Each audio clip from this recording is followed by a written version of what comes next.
Men of noble nature marry their daughters with great efforts. Marry with daughters नहीं लिखा, बेटी की शादी करते हैं, बेटी से शादी नहीं लिखा।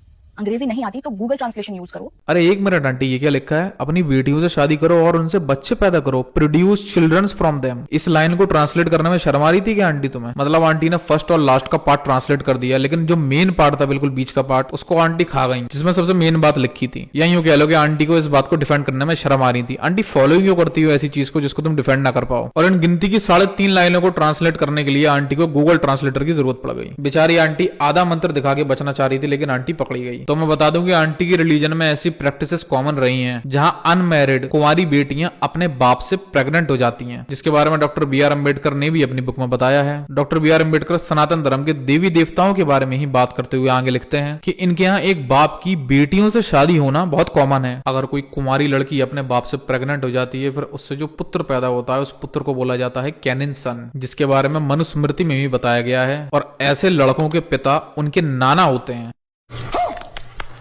बॉम्ब फोड़ते हैं कि कौन बेटी से शादी कर सकता है। धखाइर अल उकबा 13th सेंचुरी की हदीस बेस्ड हिस्ट्री बुक है, जिसमें फिजिक्स आयशा नबी से कहती है व्हाट्स रॉन्ग विथ यू। जब आप फातिमा को किस करते हैं तो अपनी जीभ उसके मुंह में ऐसे डालते हैं जैसे आप उसके शहद को चखना चाहते हैं। फिर नबी जवाब देते हैं कि जब जिब्राइल मुझे कैप्टिव की तरह जन्नत ले गया था, तब उसने मुझे एक एप्पल खिलाया जो स्पर्म बनके मेरे पीठ में चला गया। उसी स्पर्म से खदीजा द्वारा फातिमा पैदा हुई है, और वही एप्पल को मिस करते हुए मैं फातिमा को किस करता हूँ।